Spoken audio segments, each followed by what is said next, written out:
Alright. Tyler Tweedy. Austin. Alright. This is my informative speech about baseball. Baseball has been known as America's pastime and has been around since the early 19th century. It became popular in the 1840s and eventually became a sports league in the 1850s. And in 1871, baseball became a professional league called the National Association of Baseball. Ever since, baseball has become very popular throughout America and is something that is not only recreational, but something that everyone can enjoy to watch.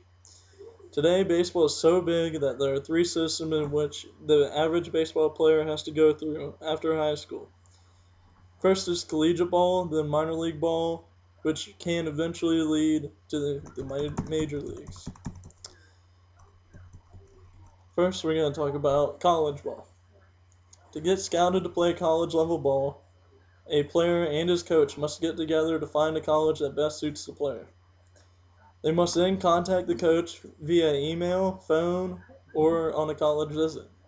However, the player must put up average to above average stats in order to play at the collegiate level. The physical limitations to play collegiate ball is nowhere near as intense or precise as playing minor league or major league baseball.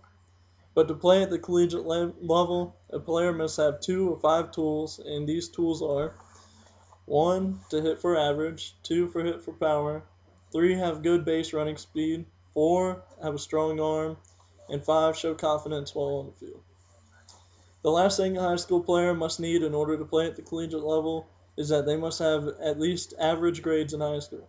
The higher the grade point average, the better chances are school will pick them up. Now that I've told you a little bit about the college ball process, I'd like to give you some information about the minor league process. Usually a player will get scouted after collegiate ball, but there are a few that do get drafted straight out of high school. But usually, to get drafted out of high school or collegiate ball, a player must put up pretty outstanding numbers and really stand apart from all the rest of the other ball players. Depending on how well they do, also determines on how they get drafted. The physical limitations in minor league ball and collegiate ball is dramatically different. To play minor league ball, a player must have 4 or 5 tools that I mentioned before. Age also becomes a huge factor in minor league ball. The older you are, the less likely you will be able to play in the major league level.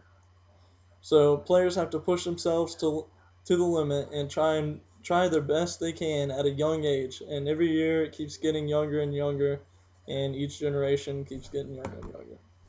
The final topic I would like to talk about is the major league process. To get scouted by a Major League Baseball team, a few factors must come into play while a player is in the minor league system.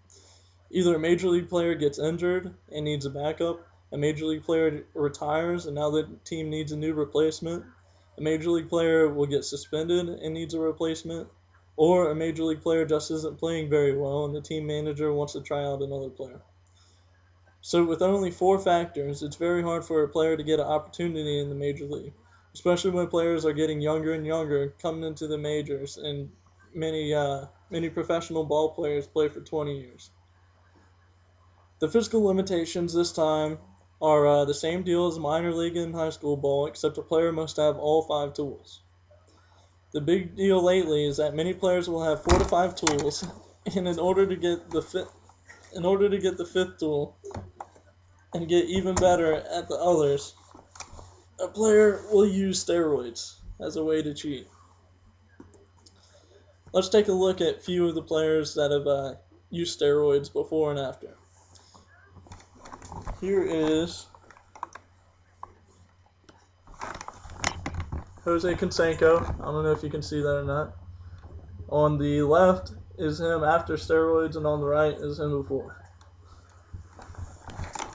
Pretty dramatic difference. But anyway, a few other players that have used steroids that are big names are Mark McGwire and Barry Bonds. But finally, to be the best of the best in the major league, a player must be above average with all 5 tools, play consistent, and impact fans on and off the field. And if a player is good enough, he will play in the All-Star game and may eventually enter into the Hall of Fame.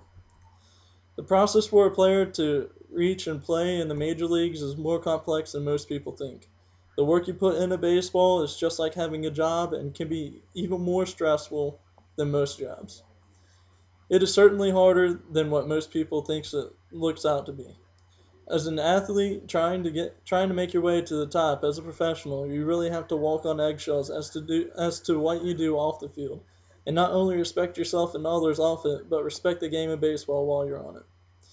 It's a game that has caught the heart of many and is a game that brings opposite people together with their passion of baseball as their similarity. Although I briefly discussed the different levels of ball, I hope you have a better understanding of the process and limitations of being a professional baseball player.